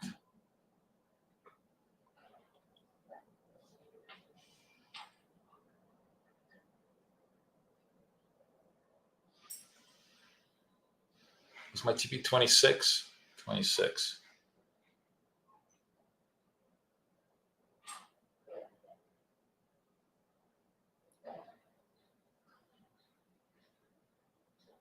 See how the market is just today? The market is so non-directional. It's like a typical Friday, just chop city, and chopping me up a little bit, but not again. It not hurting me in any significant way because I'm trading so small, right? If I'm getting clipped, I'm just getting clipped on a very, very, very small fashion, right? The worst that happens to me, I was at 250. Let's just take a look at it. I was at 250 yesterday. I'm at 251 today, so up 1,000. So if I get clipped here, it'll be minus 200. But now it's starting to turn my way. We'll have to see. Still dicking around. I'm just going to stay patient on the S&P.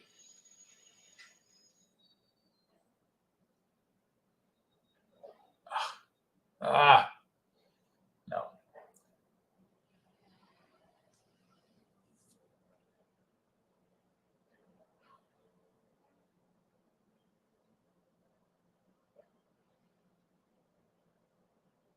Market just turned positive on Nasdaq. It's just chopping around back and forth, but actually chopping around with higher lows. As I'm looking at my other chart here, it's kind of interesting. So if you sort of look at it, since Michigan, it's really actually an upward bias on the trade, right? Really kind of an upward bias on the trade. So the short account gets clipped a little bit, but I'm still well above where I was yesterday. Let's go back to the long account now and see if we can organize ourselves to the long side.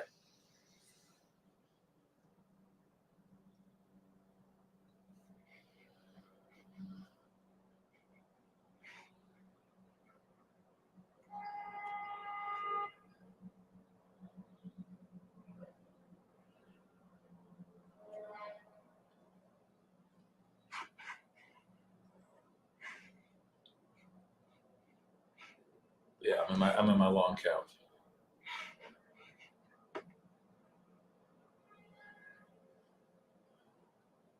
Yeah, seeing if this signal holds.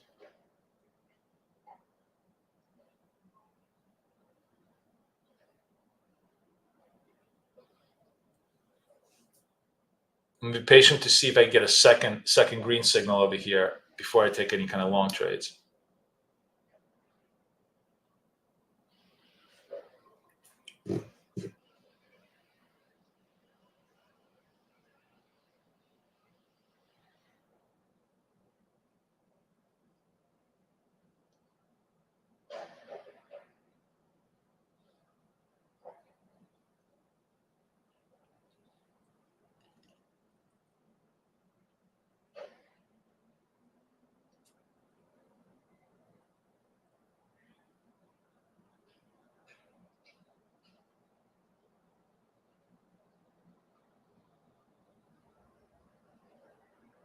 Sorry, one of the windows dark mode.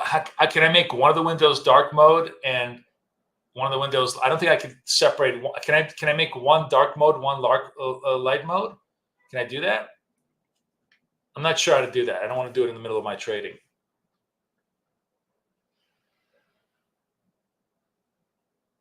Okay, now we're back to sell mode. You see, the market is just completely undecided today. So I'm going to go back to my sell account. and see what we can do there. So, you see how we're switching red to greens, red to greens. We're looking for, for just some continuity. If this stays a symbol, we're going to sell this. So if this stays red, I'm going to be selling this on the S&P. I'm watching it from my other chart here. 21 seconds left. As long as it maintains the symbol, I will short this.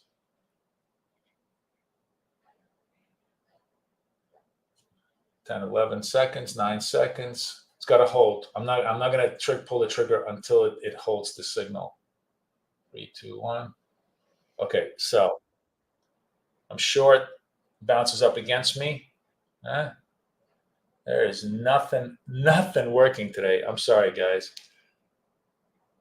Wow.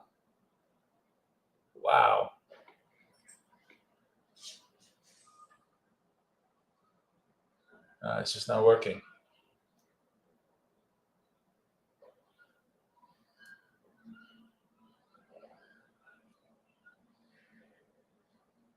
Oh, it's amazing. It's like this is dealer heaven. You sell the bottom, they buy you against you. You buy the top, they sell against you. It's fine. The thing is, you're going to go through this, and I know, and I'm tagged out on this position. You will go through these type of chop periods, and as long as you're staying small, it's totally correctable. You have to anticipate that this is like actually 2 consecutive bad trades in a row, where it just basically did not have any continuity. It happens, and we're going to just simply stick around and wait for more signals to happen.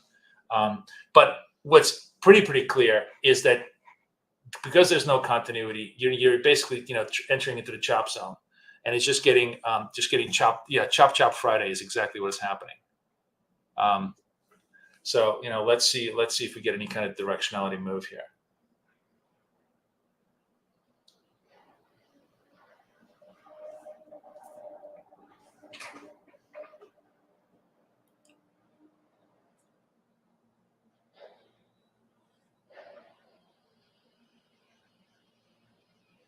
Trying to see if this buy side holds.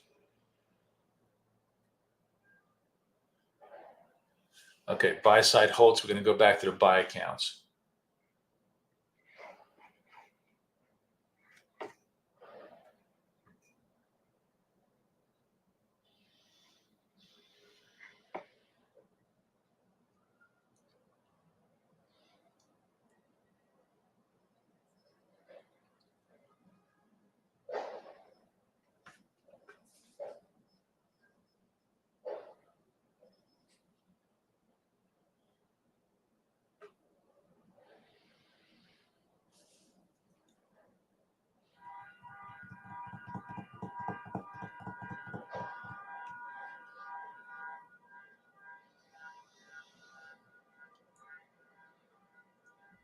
And back to sell side.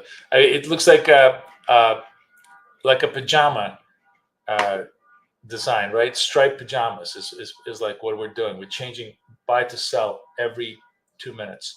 There's no holding at all here. All right, still holding the green level. We'll see if this candle turns green.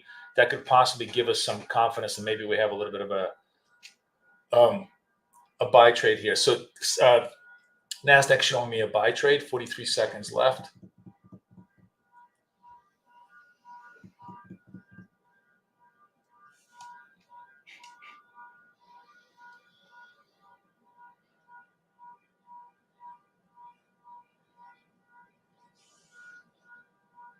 $25 seconds in Nasdaq. Let's see if that holds. Are we in the buy zone? We are on the buy account.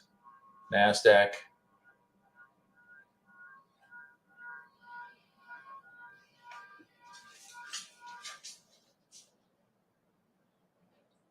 Okay, buy market. Target on Nasdaq is 2450.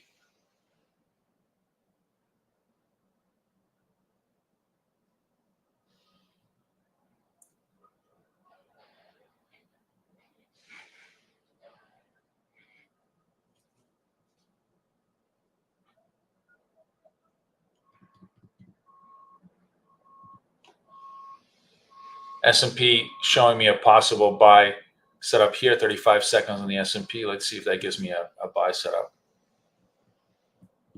Okay, Nasdaq gets done. S&P now 28 seconds left. Let's look at the S&P. That is a buy and play. 19 seconds left. We're waiting for this candle to close in order to make sure that it holds bid.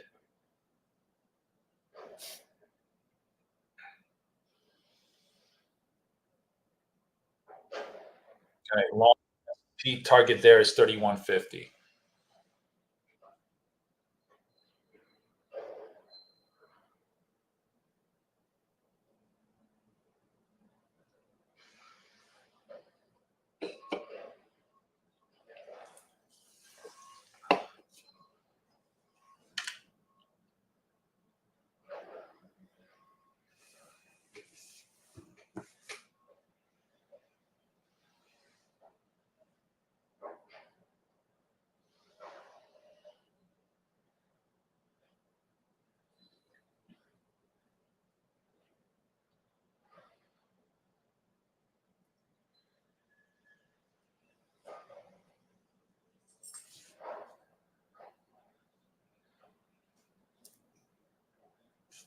If you want to see what that looks like, I prefer to kind of look at it from Tradeovate, because this is the buy sell ladder. This is my entry, this is my exit, this is my stop. You can see the price movements really move around. I prefer to look at it this way, but you can see it on Tradeovate, just on TradingView as a condition, and then boom.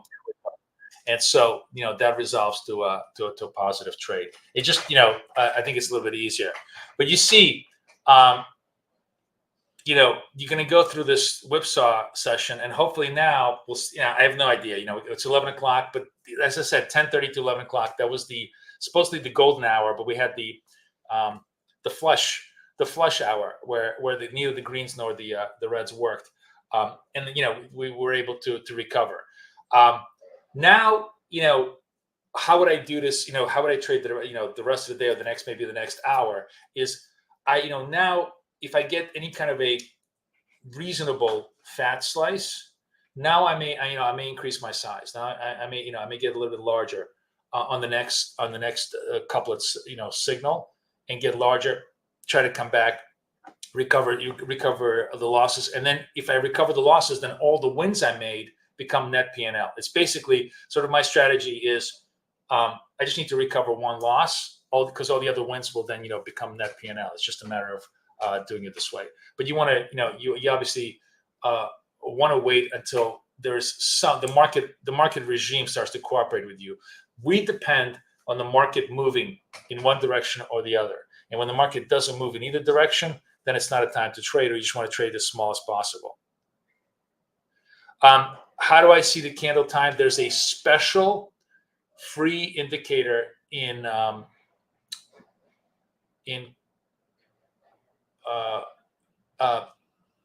what do you call it? Tradeovate, called Ladder Day Trader.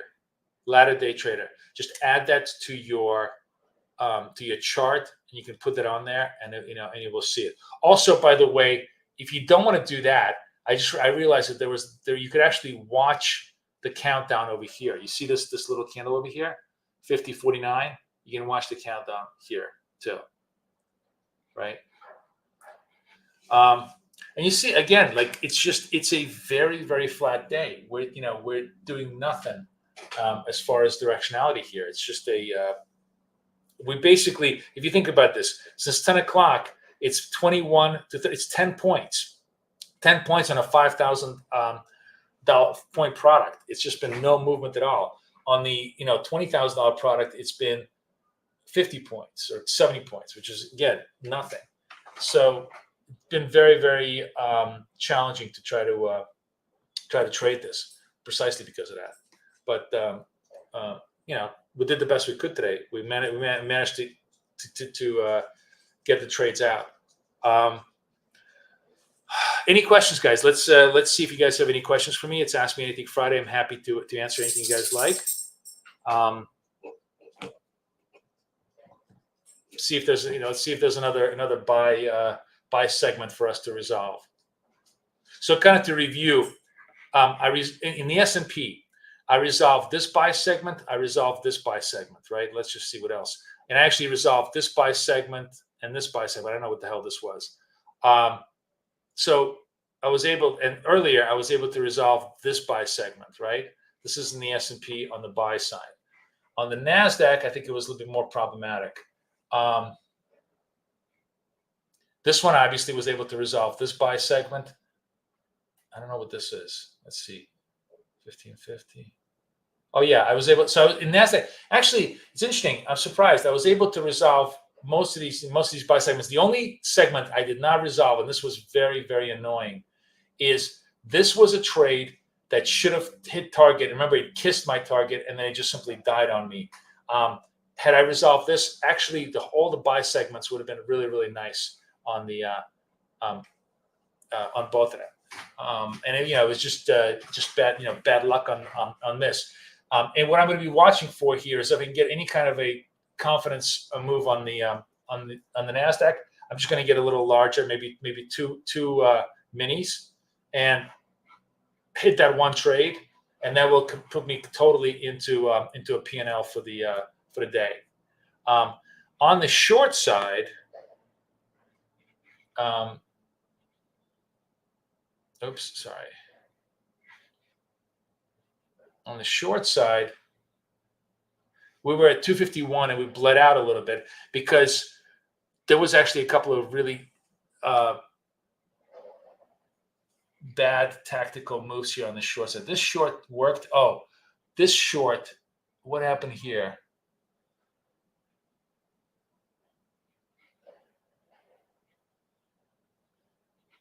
Why do we? Oh, this was a bad execution short, I think. This was a bad execution short. This short worked. And on the Nasdaq, I don't see any shorts here.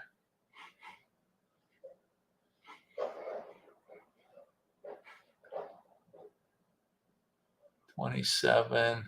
This one, it was sold the bottom. There was just nothing to do. I just ate the bottom. Actually, I ate the bottom twice. That's what hurt us. This is really the culprit of today. So I ate the bottom twice. This signal, I hesitated on this one, took the next one, and that hurt me. This one just simply didn't work. Just simply didn't work. So the shorts just simply didn't work today. But that's fine. It's early still. I can let you know how that goes. I recommend the Apex account. I believe the 250 now is still a $50 discount. Is that correct, guys? I think I got it yesterday for $50. So the best deal in Apex is the $250,000 account, $50. That's the account you want to be buying, right?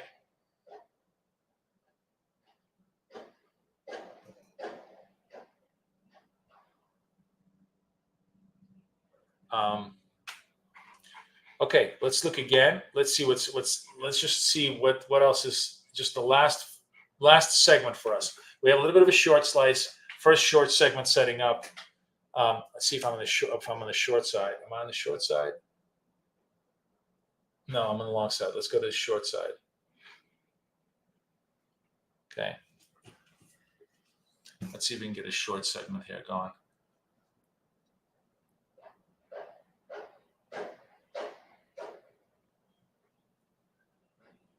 No, you can't buy Apex without a challenge. It's a prop firm. That's the whole point of trading a prop firm. Why would you not want to get a challenge? You want to pass the challenge. That's the whole idea. Is that we work on passing these challenges to get them funded, and then we trade them live. I'm just I have about 5 funded accounts in my inventory. We're just waiting right now to see if I can fund one of these $250,000 accounts so we can trade them live as our next step. Yeah, guys. I mean, it's choppy Friday.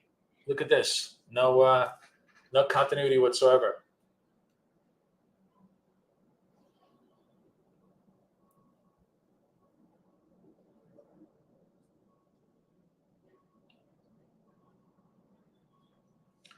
And now we'll go back to long. Still looks like, the long bias is the better bias here. But it's not really, solidly established. Back to my long account.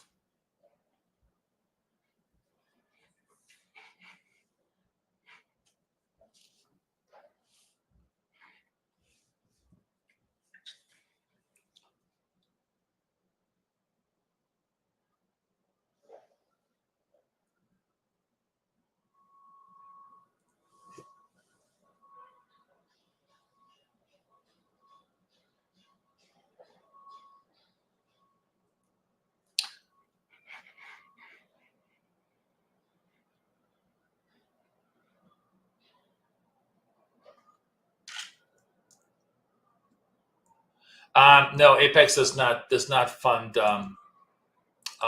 Nigeria, South Africa, any of those countries, unfortunately.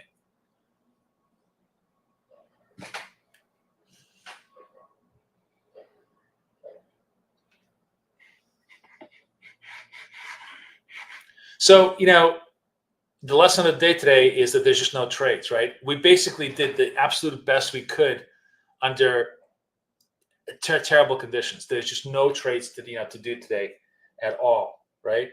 It was just all incredibly choppy as hell, kind of, bringing us up. I'm actually curious to see something else here.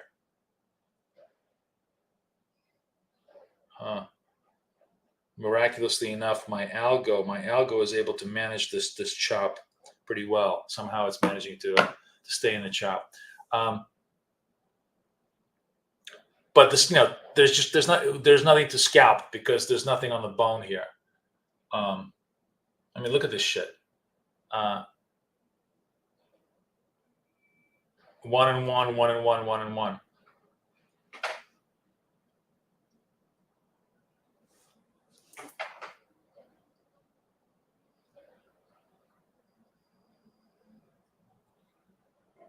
I'm just trying to stay patient here with you guys for a couple more minutes. I wanted to hang with you for 2 hours today,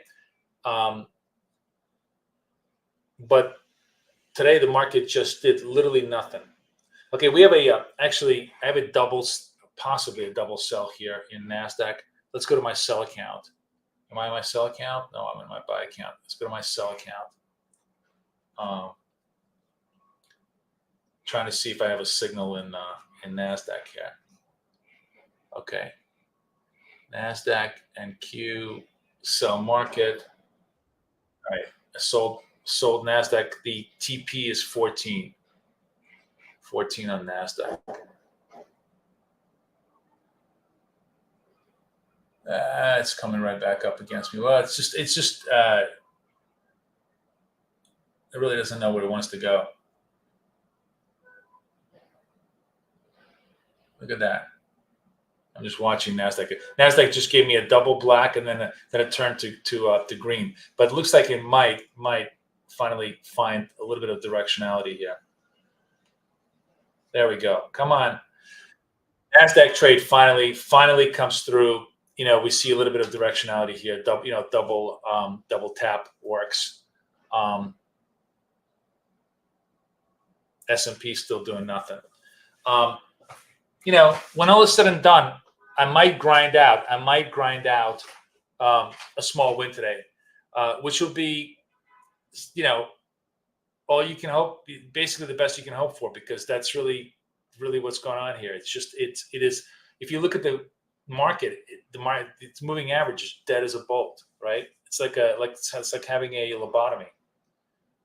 But I'm staying to my, notice I'm doing a couple of things here. Very much against my personality. I'm not sizing up on any stupid trades, and I'm really being patient for the second signal, and I'm staying with it. And as long as they can do that, then I'm okay with it.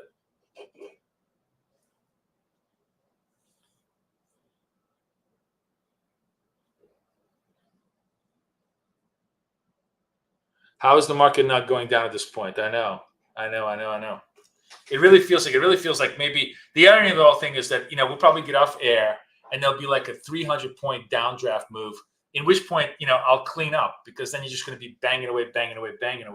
But just, right now, we got a Nasdaq possible sell here, right? Nasdaq possible sell here. So let's go. Where am I still in my sell account? Yeah, I'm still in my sell account. Let's go to Nasdaq. 38 seconds left on Nasdaq, but it's oscillating between sell and no sell. So I'm watching it carefully.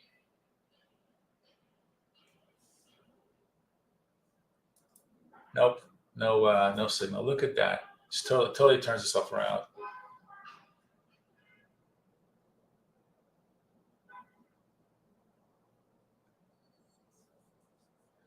No trade.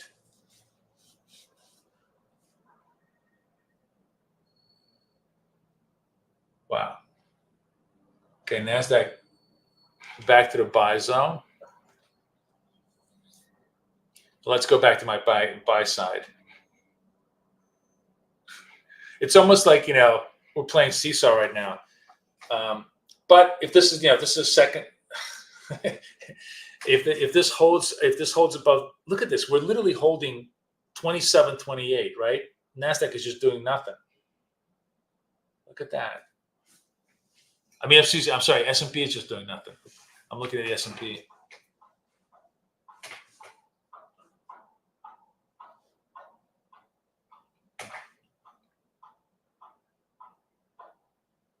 It wouldn't be.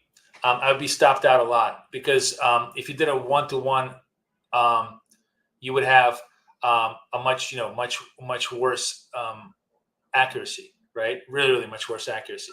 So it's a great question. I mean, I totally understand the premise of the question. My general thought. So let's talk about this. This is actually like a great time for us to talk about risk rewarded structure. Sorry, let me see if this. I guess it's the first one. So you start with a stop in trading. Every in trading starts with a target, but target is completely imaginary. A stop is one thing where you have a reasonable idea. It's much easier to know when you're generally wrong than when you're precisely right, right? So in my opinion, like if you're wrong for more, if the price goes against you by more than 4 points, you're probably wrong. So 4 to me is the minimum on the S&P you want to give yourself as a breathing space on a 1-minute chart. 20 is the minimum you need to give yourself on Nasdaq as a breathing space. Anything less than that, you just it's 10 points a candle. Every winning candle will stop you out. You want to think of it this way: every winning candle will stop you out if you're using less than 20 points because you need that breathing space for retrace. All these instruments have retrace movements, and the minimum retrace movement that you want to do to survive the move, I think, is 4 in the S&P, 20 on Nasdaq, maybe even more so, but whatever. Those are minimum, right? So you start with a stop, which I think is kind of important. Then the much more interesting, much more difficult question is, where's the target, right? So my target is super small because I want to just make as many targets as possible. And my add-on strategy is when the market cooperates with me, when I see a relatively decent trend move, then making that extra 1 point against the 4 stop becomes a very high probability trade, and I can just increase my size still to a level that is completely, if I'm wrong, totally recoverable from and survivable. But if I increase my size, just in that particular position, I then erase my losses, and all of the, let's say I have, I don't know, 7 wins, or let's do it this way. It's kind of a very choppy day today. So I have like, let's even take today's numbers. I think there was like 4 wins, 2 losses, right?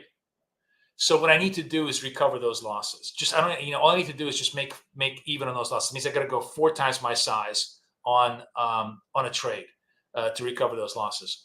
And sometimes I don't have the, if it looks like this, I don't have any setups. But generally, sometimes at the end of the day, maybe 1:30 in the afternoon, we start to get a trend movement, like a nice big fat movement. If I'm in that kind of fat movement, I have a lot of confidence that I can make that 1 point as long as I follow my rules. Then I can win two larger size trades, and then the whole day is paid for. Now, if I don't win those trades, yes, I'm not dead by any means, but that means the whole day shot. It may take me a couple of days to come back from that position. That's sort of like my approach. But the other approach is to say, you know what? Instead of like kind of pressing, just doing 1 to 4, you could do 1 to 2, right? So you could trade 2-point target, 4-point stop, which in a relatively directional market is a pretty good trade. But in a market like this, you die, right? Because what happens is you're only good for 1. You're only good for 1. Like one point or 5 points in the Nasdaq is the highest optimal target rate. Yeah, in an environment like this. But you could say, well, if I'm in an environment like this, I just generally wouldn't trade, which is probably what I would do. I'm trading right now because I want to show you the setups. If I was looking at this myself, I would, I'd walk away from this shit. I would walk away until I saw something like this, 20, 30 minutes of consecutive, buying or selling. Because right now, this is nobody has any view, and when there's no opinions, there's no trading. Like, you need opinions. We're trading opinions. So this is all just chop. It's always Murphy's rule. I was like, I want to do a 2-hour one, because usually within 2 hours, there's always a big trend condition, and we can trade that big trend condition. Today just happens to be the Friday. On the 2-hour slice that I chose, there's 0 trend conditions, either up or down. So we can't really find anything. But, those are the ideas you work with on the risk side to kind of make everything, viable for yourself.